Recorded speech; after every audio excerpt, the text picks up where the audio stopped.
Noti Petrovsky, hoy aquí ya es martes 14 de marzo, en Colombia es lunes 13 de marzo y estamos con otra edición más de Noti Petrovsky. Y comenzamos como siempre, como ha sido costumbre desde que se posicionó Gustavo Petro, desmintiendo y desmintiendo y desmintiendo y desmintiendo, porque a veces son los medios, o no a veces, sino en muchas ocasiones son los medios, o en otras son uribistas que se les hace fácil coger y voltear las cosas y soltar gente que tiene muchos seguidores, soltar información y todo tergiversado para ir.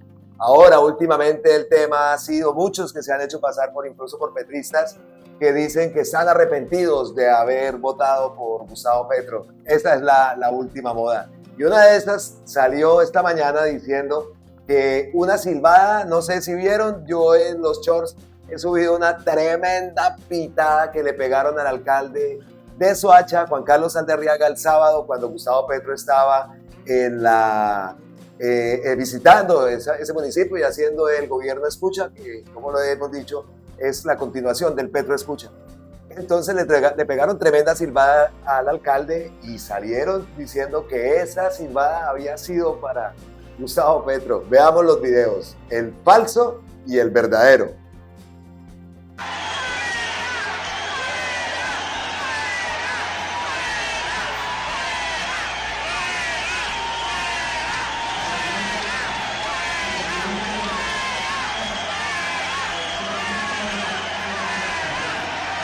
Es que la pitada fue tremenda. Incluso, como vamos a ver ahora en el video verdadero, tuvo que intervenir Luis Fernando Velasco.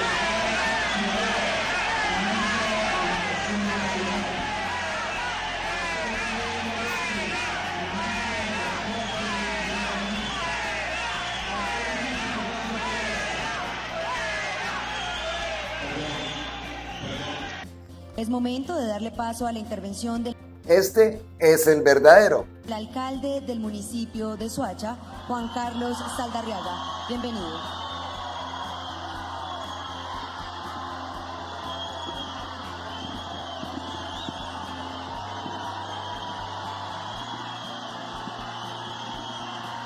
Señor Presidente de la República, doctor Gustavo Petro Urrego. Doctora Laura Saravia, jefe del despacho. Doctora Aura Vergara Figueroa, ministra de Educación Nacional.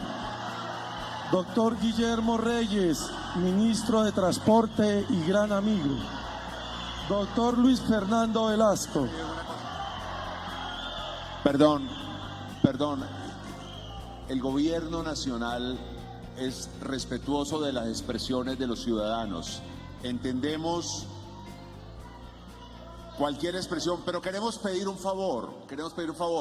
Entiendan que aquí hay un presidente, hay un alcalde, escuchémoslo y luego nos pronunciaremos. Pero pedimos de verdad.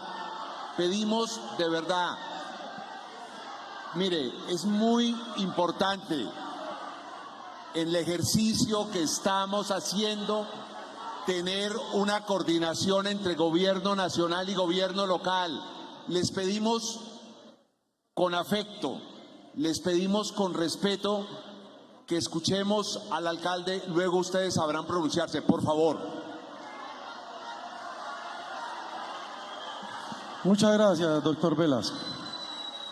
Saludar muy especialmente también. Importante hacer claridad sobre ese tema porque, como lo digo, llegaron a decir, incluso el texto con el que iba acompañado el trino cuando publicaron ese video era, el texto decía: al presidente Petro Gustavo le está empezando a pasar factura las falsas promesas.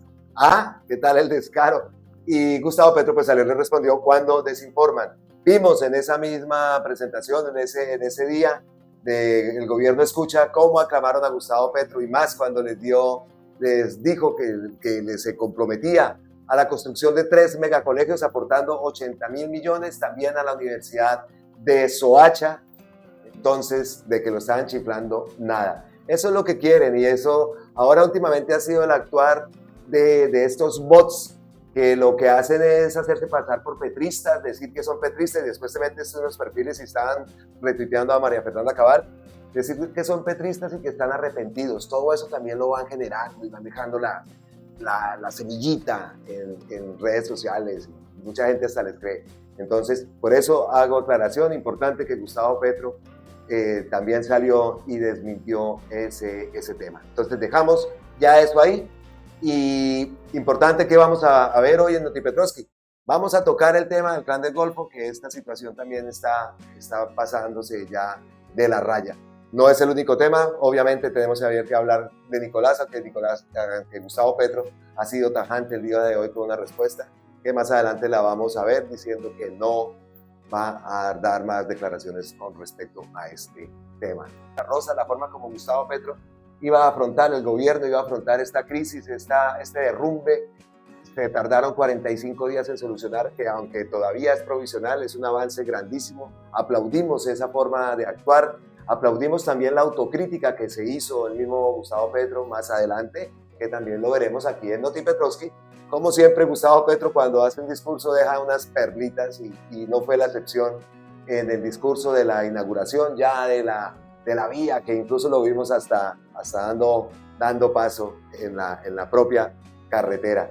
Entonces, ese otro tema, y otro tema que tiemblan por ahí, no solamente con Aida Merlano, apareció David Murcia Guzmán, DMG, y diciendo cositas graves, abogados por ahí que aparecieron de la noche a la mañana, llenos de dinero, con copas y la gran vida. Pues, por ahí se van apareciendo las llaves, se van juntando los hilos de todo lo que también tiene que decir. Incluso hasta le escuchamos que era petrista, que el gobierno, que él se consideraba un nadie, que siempre había sido un nadie, entonces que Gustavo Petro era el presidente de él. Eso también tiemblan. Entonces, vamos al Clan del Golfo, el tema bastante serio. Este tema del Clan del Golfo ya está pasando, hace rato pasó de castaño a oscuro. Gustavo Petro ha actuado con contundencia, se ha enviado 10.000 hombres que van a tener una permanencia en esta zona del sur de Antioquia, al norte de Córdoba, donde lo que se necesita es contundencia, donde necesita es que el ejército y que el gobierno actúe con mano dura, porque este Clan del Golfo definitivamente, y como lo dice Gustavo Petro en su cuenta de Twitter, no ha respetado el cese al fuego. Se tiene que revisar muy claramente cómo va a ser la forma de este grupo. Sabemos que va a haber una reunión para ver en qué situación quedó si ellos se quedarían vinculándose a la paz total, que era lo que estaban diciendo, pero con estos actos están demostrando que de eso nada. Esta gente lo que quiere proteger es todavía sus intereses, y así no. Gustavo Petro, bien, que actúe con contundencia. Tenemos que apoyar al gobierno y tenemos que apoyar también a nuestras fuerzas militares en este caso, porque de verdad es justo, y la gente, la población merece que se liberen de todo esto. Eso no fue lo que se acordó con la minería ancestral. El gobierno en ningún momento está rompiendo con esas negociaciones, con lo que se ha recordado. Se ha atacado, se han intervenido esas dragas que tanto están haciendo daño, y la retaliación a estas acciones de las fuerzas militares ha sido destruir el peaje de Tarazá, lo quemaron, después fueron en la noche y atacaron el acueducto que Gustavo Petro ha trinado respecto a ese tema. Han dejado sin agua potable a Tarazá, romper los tubos, el Clan del Golfo contra el pueblo humilde. Afectar el agua potable de una ciudad es poner en riesgo la vida de niños y niñas, de todo ser humano. El Clan del Golfo, con su hostilidad contra la población, ha roto el cese al fuego. Como lo decimos, hace ese anuncio Gustavo Petro, se rompe la negociación, porque es obvio, no se puede jugar con el Estado y con el gobierno. Para eso no es la paz total. La paz total es una cosa bastante seria, es una propuesta muy seria, que no puede ser tomada de esta forma, e incluso ha servido también para que los otros, los que sabemos, atacan a Gustavo Petro y infinidad de cosas, diciendo incluso que a partir de que Gustavo Petro es presidente habían crecido los grupos al margen de la ley desde que él es presidente, cosa que él también mismo ha salido a desmentir. Dice: todos los grupos armados que hoy crean violencia fueron establecidos después del proceso de paz de Santos y en el gobierno de Duque. Ningún grupo se ha creado en el gobierno, buscamos que cesen su accionar. Eso es lo que trina Gustavo Petro respecto también a estos ataques rastreros que siguen haciendo culpando al gobierno de toda esta situación y obviamente eso viene de atrás, pero ya no podemos estar con el espejo retrovisor, tenemos que buscar en este momento qué hacer y cómo actuar. Se está demostrado, como hemos visto, muchas diferencias al actuar, porque esto no es de ahora, esto también ha ocurrido en varias ocasiones anteriores, incluso en el gobierno de Duque hubo también un paro y la reacción de Duque, ¿cuál fue? Llegó allá como a la semana o no sé a cuántos, a varios días después, cuando la situación estaba ya al borde del abismo, como ha estado esto, pero la diferencia, han visto cómo ha reaccionado este gobierno. Entonces, ahí también hay cambio. Ahí hay cambio y tenemos que verlo y apoyar, como lo dije, al gobierno, a las Fuerzas Armadas, a que esta zona del país también sea liberada de toda esta mafia que nos tiene y que nos tiene azotados desde hace mucho tiempo. Y por un lado, el Clan del Golfo, las relaciones con el Clan del Golfo y todo lo que va a pasar respecto a ellos quedan en stand-by. Pues por otro lado salta una noticia de última hora que dice el fiscal general Francisco Barbosa suspendió las órdenes de captura en contra de 19 disidentes que dirige alias Iván Mordisco. Vea pues, el fiscal, por fin, que estaba reacio a que esto se hiciera, con quienes adelantarán acercamientos para negociar un proceso de paz. Como lo digo, esta es una noticia de última hora. Gustavo Petro reacciona diciendo comienza un segundo proceso de paz, establecerá una mesa entre el gobierno y el Estado Mayor Central. El Estado Mayor Central, una de las disidencias más grandes de las extintas FARC, que esperamos que en realidad tengan voluntad de paz, que no sea una tomadera de pelo como lo está haciendo el Clan del Golfo, y que por fin empiece ya otro segundo ciclo de paz, aparte del ELN, pues con ellos, y que por fin podamos tener una paz total en Colombia.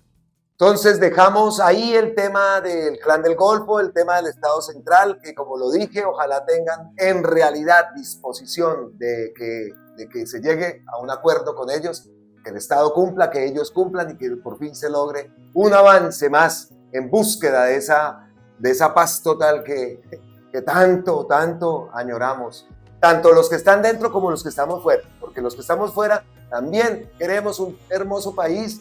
Como lo digo, en mi caso, nosotros vamos a volver y muchos también quieren volver a este país, a ese país humano. Entonces, como lo digo, dejamos ese tema a un lado y pasamos a otro tema también delicado, el tema de Nicolás. Sabíamos que esa entrevista iba a traer reacciones por montones. Obviamente se quedaron con lo básico, no vieron más allá de sus narices, que es lo típico. Aparte también pienso que la entrevista se parecía a una entrevista de la Negra Candela. Se perdieron muchas oportunidades de mostrar más cosas, pero no. Obviamente el tema se tenía que tocar, pero se tocó de una forma chismosa, una forma, no sé. En ese pedacito pues sí. Y obviamente sabíamos que las reacciones iban a ser muchas, se quedaron, como lo dije, en cosas básicas. El tema de Nicolás, de que Gustavo Petro no crea a Nicolás, de que Gustavo Petro se estaba lavando las manos y dejando a Nicolás aparte, cuando lo único que estaba contando es su historia de vida, porque eso fue lo que en realidad pasó. Me pongo en los zapatos de Gustavo Petro, tanto en esta época como ahora, que lo que está sintiendo, también en la época que tuvo que decidir apartarse de su familia para evitar pues, que los mataran. Eso era lo que estaba pasando. Y en esos años ser rebelde era tremendo. Vimos cómo acabaron con toda la UP. Entonces, pues Gustavo Petro, con amor, porque lo entiendo como padre, prefirió hacerse a un lado y seguir su camino en la clandestinidad que tanto han criticado también y que muchos ignoran. Yo también ignoraba en realidad qué era todo el tema, lo que significa estar de clandestino, no tener hasta ni el nombre. Impresionante la historia. Entonces, pues tuvo que salir en Twitter otra vez, presidente, siga trinando. Vean cómo comenzó una historia a la que Gustavo Petro intervino. Espinosa Radio se está haciendo famoso últimamente. Gustavo Petro incluso le ha contestado ya varias veces. Todo lo entiende al revés, todo. Y Gustavo Petro al contestarle pues también le genera bastantes likes y bastantes retweets. Porque es que es absurdo lo que pregunta. Dice Espinosa en su cuenta de Twitter: Gustavo Petro, esta no es la discusión. Nicolás hizo carrera política junto a usted en su movimiento político y con cargos de responsabilidad en campaña, aduciendo a que como Gustavo Petro se veía las manos, entonces, pero que él no lo crió, pero que sí hizo la carrera política junto a él. Impresionante. Y dice, decir que no existe responsabilidad política es cuestionable. ¿Perdón? ¿Cuándo dijo que no había responsabilidad política? Me contesta. Como presidente pido que se investigue y determine responsabilidad respetando cualquier conclusión de la justicia. Como padre, confío en que pueda demostrar su inocencia. Mientras vivo con dolor, obvio, con dolor como padre, con dolor esta situación como cualquier padre, no haré más declaraciones al respecto. Zanja ese tema ahí y le contesta también, nadie ha dicho que no hay responsabilidad política. Entonces, Espinosita. Y Espinosita siguió por ahí. Yaret dice, los periodistas son chistosos, hacen la pregunta a Petro de que si crió a su hijo y él responde con la verdad, luego crean la falacia de que se está distanciando y de que está echando la culpa a la mamá, cuando remotamente dijo eso. Me extraña de Espinosa Radio, lo creía serio. ¿Serios? Bueno. Entonces contesta Espinosa, cuéntame, entonces, ¿qué fue lo que dijo? Pues Gustavo Petro se metió y les dice, estimado Espinosa Radio, creo que no tienes ni idea qué significa la tortura, la cárcel y la clandestinidad en los años 70 y 80. Si muchos y muchas partimos y nuestros hijos fue para que no los mataran. Continúa. Este libro es Se han pasado años llamándome guerrillero por mi militancia en el M-19. Pues bien, esa militancia me impedía hacer lo que cualquier persona. No usaba mi nombre, ni mi cédula. Aún amando no podía conformar pareja. No podía criar a menos de exponer la vida de quienes amaba. La clandestinidad es eso, amigo Espinosa. No es comprensible hoy. Quizás es muy difícil hoy entender porque puede haber sacrificio personal por las ideas y las ansias de cambiar las cosas, pero así éramos y así sigo siendo. Otro trino que envió Gustavo Petro fue esta respuesta que le envía a Diego Santos, que es otro innombrable de verdad, y ahí le sacaron sus cositas, que aquí no le vamos a dar pantalla, pero todos con rabo de paja y dándose la trino, muy dignos. ¿Ustedes qué piensan? Dice, primero vamos a leer lo que dice Diego Santos. Siempre se ha sospechado que Petro tiene el alma podrida. Hoy se confirma. Diego Santos. ¿Ustedes qué piensan? ¿Qué les parecerá podrido? ¿Que haya ido a luchar desde joven en medio de los pobres por cambiar el país? ¿En medio de sus privilegios les parece podrido que se luche por la justicia social? Tome, Diego Santos. Y después de eso le contestaron, le sacaron sus trapitos para que deje de ser, es que de verdad, qué asco de personas. Dice Kevin Cisa Iglesias, rescato este trino, la pretendida superioridad moral de algunos asquea. La historia de Gustavo Petro fue la de miles de revolucionarios que no tenían otra opción, las armas y la clandestinidad. El régimen político no lo permitía. La grandeza de un hombre se forja siendo coherente con sus convicciones. Toda la vida ha mantenido sus convicciones y toda la vida ha luchado y ha sido así. Y entonces, en unos casos sí le conviene decirle guerrillero, pero en otros no tienen ni idea. Cuando le gritan guerrillero no saben lo que todo eso significaba y lo que era ser revolucionario en esos años, mantener sus ideales. Mire cuántos incluso eran compañeros de Petro y no están allá en el centro demoníaco. Entonces, eso es lo que critican y lo que asquea, como dice Kevin. Es que verdad, asquean. Asqueados estamos de toda esta manipulación, pero vamos a cosas positivas, cosas buenas que ocurrieron hoy. Formas de actuar, retos que se le enfrenta al gobierno de Gustavo Petro, cómo actúa, cómo reacciona, destacamos todo aquí en este Noti Petrovsky, la forma como se ha actuado en las situaciones de orden público y ahora con esta calamidad que se presenta por efectos de la naturaleza también, por malos manejos anteriores, malas decisiones en el momento de construir estas carreteras, en medio de fallas y bueno, sin haber los estudios, aunque Colombia está prácticamente todo sobre una falla geológica, en Bucaramanga, mi Bucaramanga hermosa, allá sabemos que es que tiemble todos los días, 10, 15 veces y a veces ni las sientes.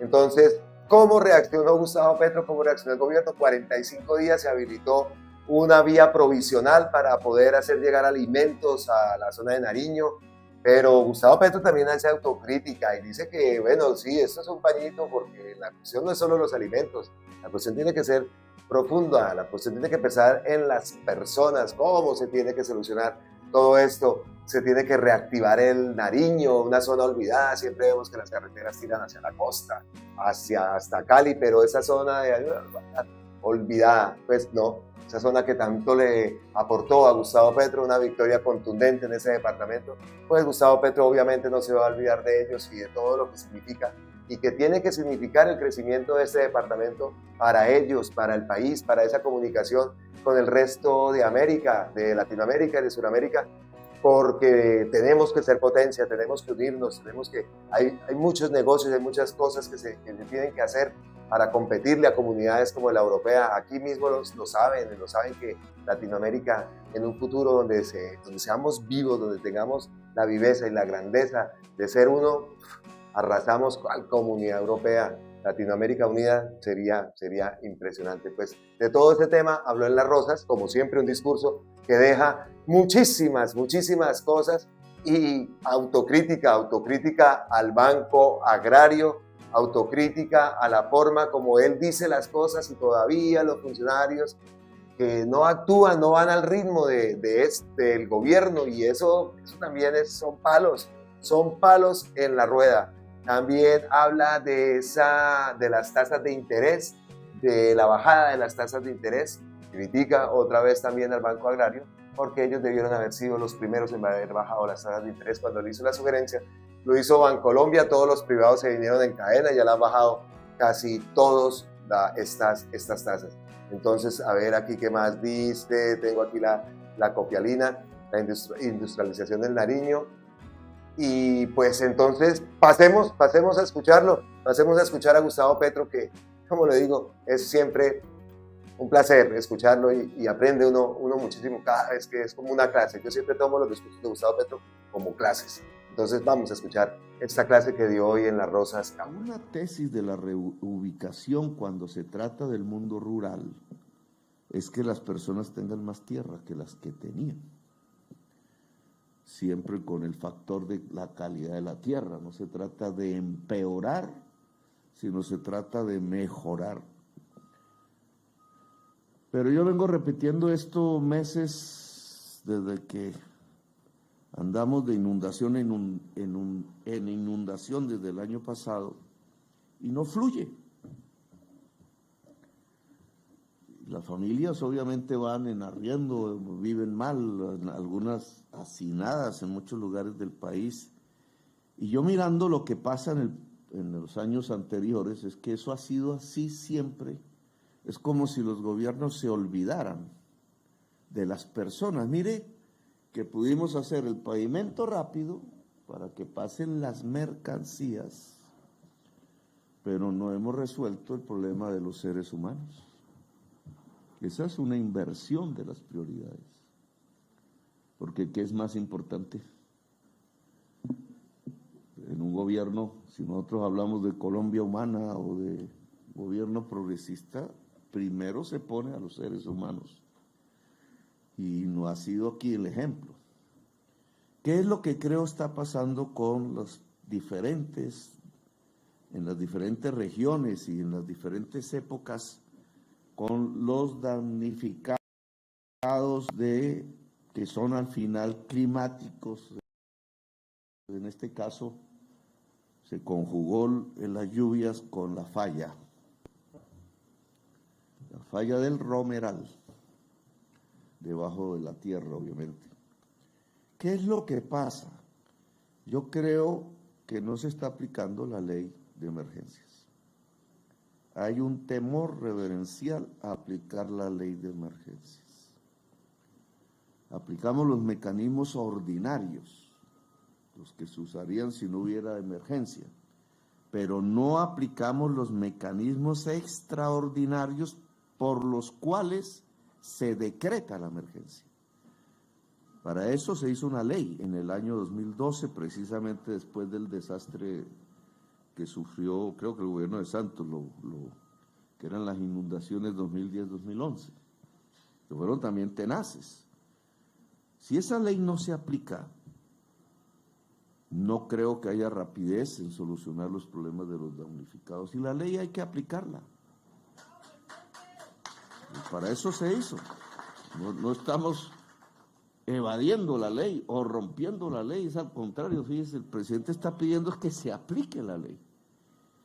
Yo llevo repitiendo esto meses y creo que si la Unidad Nacional de Gestión de Riesgo no logra que todos los funcionarios de base, los que están en el territorio, no se aprendan en la cabeza la ley, no la trabajan, digamos, cotidianamente, la estudian, la ensayan. Es que yo creo que, ministro, me hagas esa investigación, yo creo que la ley aprobada en el 2012, hoy no ha sido estrenada. No la han estrenado. Llevamos 11 años de la ley. Eso tiene unas razones, algún día las escribiremos y las analizaremos. ¿Por qué una ley con 11 años de antigüedad, hecha para emergencias y para solucionar rápido los problemas, no se ha aplicado desde que se expidió? Hay intereses que lo impiden, dentro del gobierno y fuera del gobierno. Y entonces yo voy a coger este tema personalmente porque la verdad me aburrí, me da pena andar de sitio en sitio con personas muy sacrificadas, porque imagínense cuando hay una casa, cuando se inunda una región, y volver y nada, y volver y nada, y volver y nada. No es con comidas que vamos a solucionar el problema, esos son obviamente necesidades inmediatas, pero tenemos que reubicar. Y la gente tiene que vivir mejor que como estaba antes. Entonces, este es un tema que está aquí pendiente. Aquí no podemos dar una victoria, está pendiente. Dime, Dayana.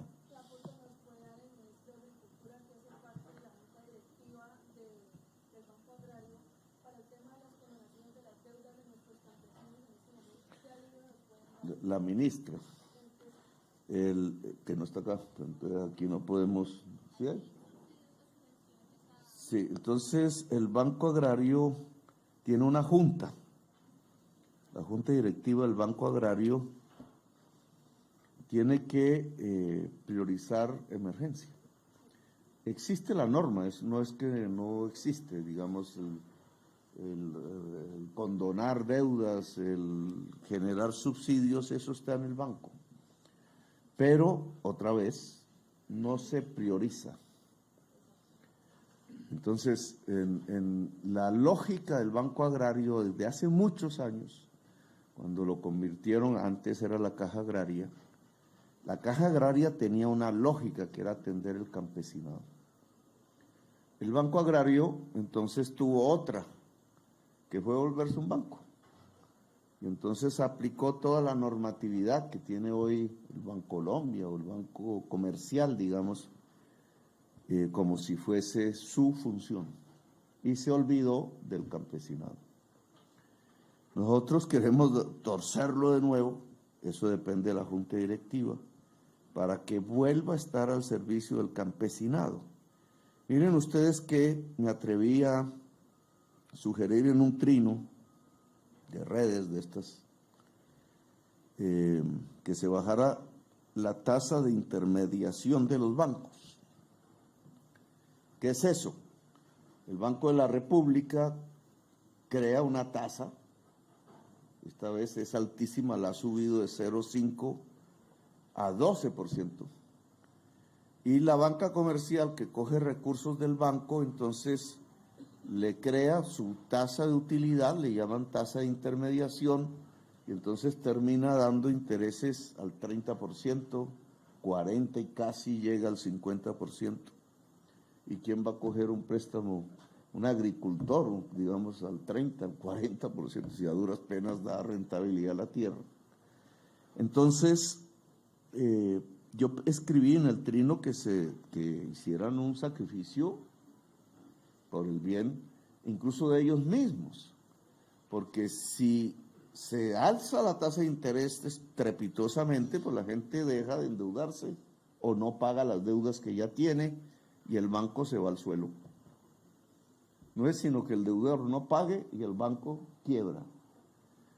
Ya he visto que han quebrado, todavía no sabemos bien por qué, pero han quebrado 2 bancos en 2 días, 3 bancos en los Estados Unidos. Es por eso. Pues los deudores quedan con la alza de la tasa de interés, muchos, pues los más débiles primero, van dejando de pagar, empresarios van dejando de pagar, se van quebrando los negocios, el que compró una casa con eso queda colgado porque el sueldo no le alcanza, etcétera, y el banco empieza a tener problemas. Entonces sugerí a los bancos que redujeran sus utilidades, que incluso este año no pensaran en ganancias, bajando la tasa de interés, y entonces hicieron caso. Hicieron caso, ya van como 12 bancos que hicieron caso. Ojalá, ellos lo están haciendo en el crédito de consumo, ojalá fuese para el crédito de producción. Si la gente colombiana que usa el crédito y aprovecha ahora que bajan las tasas, comprasen productos colombianos, no importados, entonces generaríamos puestos de trabajo y crecería la economía colombiana. Es un problema también de cultura. Ahora, el primero que debió haber bajado esas tasas no debió haber sido Bancolombia, que fue quien lo hizo, sino el Banco Agrario, que es público. O sea, todos los de la Junta son funcionarios. ¿Cómo así que el presidente hizo una cosa y entonces se quedan ahí miedosos? Y si viene el privado y una vez coge la oportunidad y lo hace de una. Eso se llama ganar clientes, porque los primeros bancos ganan clientes porque, bueno, ahí me puedo sostener en ese banco, por lo menos no quiebro o cualquier cosa. De esas que se piensa, la banca pública es la que tiene que dar el ejemplo. Entonces, y eso pasa porque no está la mentalidad de lo público. La mentalidad de lo público es que es primero los seres humanos, y dentro de los seres humanos son primero las personas más excluidas. Por ejemplo, mujeres, por ejemplo, indígenas, por ejemplo, campesinos, por ejemplo, territorios excluidos desde hace mucho tiempo, etcétera. Por ejemplo, damnificados del invierno. Casi nunca encuentras un damnificado del invierno rico. Ellos saben dónde construir. Casi siempre, no la totalidad, pero casi siempre los damnificados del invierno son pobres. Y los dejan botados, porque no hay ese espíritu de priorización del ser humano y dentro del ser humano de las personas más humildes y más... Una tesis de la reubicación cuando se trata del mundo rural es que las personas tengan más tierra que las que tenían. Siempre con el factor de la calidad de la tierra, no se trata de empeorar, sino se trata de mejorar. Pero yo vengo repitiendo esto meses desde que andamos de inundación en inundación desde el año pasado y no fluye. Cada vez que uno escucha hablar a Gustavo Petro, definitivamente deja unos tips, unos momentos, unas palabras, unas frases para rescatar, y de muchas veces no nos habíamos llegado a imaginar las cosas que dice o no las teníamos en cuenta. Lo que dice en este caso dijo muchas cosas. Me gusta la autocrítica que hace, me gusta que diga que todavía no podemos cantar victoria, que se ha logrado el traspaso para poder mercancías y todo esto, pero no se ha logrado la solución definitiva que es la que se está buscando más para esta zona del país. No solamente porque le dio un triunfo impresionante, creo que fue una de las zonas donde más, tal vez la que más abultada fue la victoria sobre los otros candidatos y en la última vuelta segunda vuelta ante Rodolfo. Porque siempre han estado olvidados, escuchamos Gustavo Petro, siempre piensan hablar en la zona de la costa, en la zona del centro del país, hasta Cali, pero allá esta zona apartada y es la puerta de Sudamérica, de Colombia, la puerta de comunicarse con Sudamérica. Esos argumentos de que no había doble calzada porque no hay comercio, ahora que por aquí ya saben y por aquí siempre lo han dicho, en Sudamérica, ay Sudamérica, donde ustedes se unieran, ay Sudamérica. ¿Y por qué no lo podemos hacer? A ver si llega ese gran momento y se arma una gran unión en la sudamericana y que podamos ser potencia, porque segurísimo que tenemos todo para hacerlo. Falta ver y ojalá eso también se lleve a cabo. Otra cosa, también cualquier persona de otra parte del país, de otra parte del mundo, llega y dice de pronto, oiga, ¿y ustedes por qué resaltan tanto si es que eso es lo que tiene que hacer un presidente? Es que nosotros no habíamos tenido presidente. Entonces, por eso resaltamos esas cosas que se hacen, esas actuales que en tiempo récord se logra hacer una carretera. Nosotros nunca habíamos visto eso, nosotros no estábamos acostumbrados a eso, siempre que hacen algo se roban la plata. Me acuerdo de lo de la 26, cuánto tardaron en poder hacer. Bueno, entonces eso es cambio, sí, es cambio, es la manera normal de actuar un presidente, para eso se eligen, pero nosotros, como lo digo, no habíamos tenido. El Banco Agrario tiene que empoderarse, el Banco Agrario tiene que dejar de creerse banco, tiene que ser un banco amigo del campesino, del campo colombiano, de incentivar esa reforma, de ser parte vital para la reforma que se quiere hacer, generar créditos, generar miles de formas de actuar en pro del campesino. Y hago un paréntesis, Atena tiene que ser la aerolínea, ya la es, pero tiene que empoderarse, no sea la aeronáutica, el gobierno buscar la forma de alquilar más aviones, de internacionalizarla, de poder ver un avión de Satena acá en Europa, al lado de Lufthansa y de Iberia y de esas aerolíneas, nuestra aerolínea, nuestro país, representado por una aerolínea que bien manejada puede ser también hasta un buen negocio. Mira a Bianca, cómo trata a la gente, cómo todo el mundo se queja y les toca montarse en la Bianca porque definitivamente no hay más. Entonces, ese paréntesis lo dejo y lo cierro. Y rescatamos también todo esto que habla cuando habló de las tasas de intermediación, de que dio la sugerencia y el Banco Agrario no reaccionó Bancolombia, reaccionaron todos, y el Banco Agrario, así como lo dice él, que les da miedo actuar. Si el presidente dice una cosa, pues obviamente, ¿qué hubo? Y si no sirve, pues entonces buscar personas que sean competentes y que vayan a la par, porque estos palos y todos estos atrasos van pasando el tiempo, nos van pasando, cada día que pasa es un día menos que tenemos del gobierno de Gustavo Petro. No sabemos si quiera seguir, ojalá diga que sí, pero antes de pensar en esos 4 años tenemos que pensar en estos, y cada segundo que pasa es vital que no se actúe. Ayer también vimos otro puyazo que echó, que como así que no han pasado los ponentes para la reforma y para la adición presupuestal para la educación, que se está esperando. Esas cosas tienen que ir a la par, no puede ir Gustavo Petro por un lado y los funcionarios y los organismos y la burocracia de siempre actuando por otro lado y al ritmo que ellos quieren, haciendo planes tortuga y en fin, eso no puede continuar. Y eso es parte del cambio, ese es parte del cambio que queremos lograr. Hay que buscar soluciones para esto. Y bueno, ya dejamos también el tema aquí de las rosas y pasamos con los temblores. Por allá antes estábamos hablando de los temblores en Bucaramanga, que muchas veces te puede temblar 10, 15 veces en un día y tú no te enteras, pero hay otros que sí están sintiendo los temblores. Temblores, terremotos y tsunamis, como dice Epic. Aida Merlano causó un terremoto y hoy David Murcia Guzmán está causando el tsunami. Un abogado mafioso que se volvió rico con este caso ya ve las olas inmensas enfrente de la playa. ¿Qué abogado será? No sé. ¿Cuál será? ¿Ustedes qué creen? ¿Cuál será el abogado? ¿Será aquel que sale con sus copas y sus trajes? No. Ay Dios, qué fresquito se siente cuando todo esto empieza a suceder.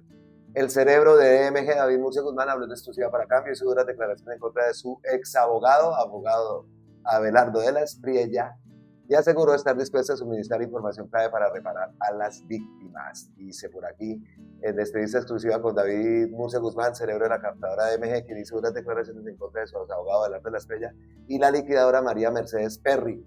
Yo estuve viendo la entrevista, habla de que habían millones y millones y efectivo por montones de dinero, y él ni idea dónde está ese dinero, ni idea. Y como lo dice en la entrevista, le dio duro a De la Espriella y ojalá. Y otra cosa que me llamó la atención fue que cuando en medio de la entrevista dice que cuando vio que Gustavo Petro ganó, él es uno de los nadies. Él dijo, yo soy uno de los nadies y me siento representado y me siento que Gustavo Petro es mi presidente. Entonces, por acá dice en el portal La Revista Cambio, Murcia decidió hablar con Cambio porque dijo estar cansado de permanecer en silencio, silencio obligado según él, por años de mensajes intimidatorios que le habían llegado hasta la Macúa, para decirle que mejor no hable, que mejor deje las cosas así. Lleva 15 años, le escuché también que lleva 15 años pagándole a esta liquidadora, que se está haciendo cada día más rica y entonces vamos a ver, ojalá hable. Entonces son varios, y otro que nos faltaba por ahí que también próximamente llegará a Colombia, Mancuso. Esto bien que suceda, y eso se va a poner bueno, pero son cosas aparte. Entonces dejamos así ya este Noti Petrovsky, no sin antes enviarles como siempre un abrazo totototote ancestral desde la distancia, como siempre. Gracias, gracias, gracias. Feliz resto de lunes. Ya nosotros aquí ya estamos el martes, a la madrugada del martes. Dios, los vecinos me van a por estar haciendo ruido hasta ahora, pero no pasa nada. Siempre con la mayor disposición, la mayor ganas y voluntad de mandarles a ustedes información, de buscar otra forma de comunicar las cosas, de que sí se puede hacer noticias positivas, sacar noticias positivas, que sí hay cosas que se están cambiando, que muchas cosas están cambiando, no que hay cosas, hay muchas cosas que están cambiando, pasan desapercibidas, y eso es lo que no queremos que pase aquí en Colombia con C. Entonces, pues les deseo una feliz noche, madrugada a los que están por allá en Australia, en Japón, y los que estamos acá en Europa, pues nos vamos a dormir porque mañana hay mucho que hacer. Entonces, abrazos desde la distancia. Gracias, gracias, gracias. Recuerden, esta es Colombia con C de cambio. ¿Por qué otra Colombia? Por supuesto que es posible. ¡Mua! Nos vemos en la próxima. ¿Qué es un plan de desarrollo? ¿Por qué tanta algarabía por él? La planificación de lo que se va a hacer en el futuro. ¿Por qué Gustavo Petro está en contra del plan de desarrollo aprobado actualmente y que propuso el actual gobierno? A ver, en primer lugar porque después de saber qué es planificar el futuro, hay que ver quién planifica. En una sociedad democrática debería planificar la ciudadanía toda. Es decir, la toma de decisiones debería ser con la ciudadanía. No se hizo así. La ciudadanía salió a protestar y cuando quiso participar en la discusión de temas importantes, el resultado final fue el bolillo, los gases, la represión. En primer lugar eso, o sea, tenemos un plan de desarrollo antidemocrático. En segundo lugar es un plan de desarrollo para hacer negocios. Y me refiero a lo siguiente, el plan en general es una reducción profunda de la inversión pública social en Colombia. Las consecuencias inmediatas del plan van a ser una desfinanciación de la educación pública, de la salud pública, una estructura raquítica de subsidios en el terreno de la salud, de las pensiones y de la vivienda. O sea, tenemos un desmantelamiento de la política social, de lo poco que había, un desmantelamiento total de la política social y en cambio un fortalecimiento de toda la línea de negocios privados en el campo de la educación, de la salud, de diversas ramas del Estado. Y yo creo que en una sociedad tan fragmentada como esta, tan violentamente fragmentada, garantizar más fragmentación violenta por parte del Estado, pues generar la guerra y la destrucción final del país. Pero se dice que se aprobó un buen rubro para salud, para educación, que realmente los que están en contra del plan lo que quieren es desprestigiar el gobierno, ¿sí es cierto? El gobierno desprestigió a sí mismo tirando gases a los ciudadanos desarmados. En la misma semana en donde salía corriendo a negociar con los grupos armados, decidió no negociar con los grupos desarmados de ciudadanos. Es un mensaje violento. Lo que le está diciendo el gobierno a la sociedad colombiana es que él negocia bajo la presión de las armas. Y eso no puede ser así.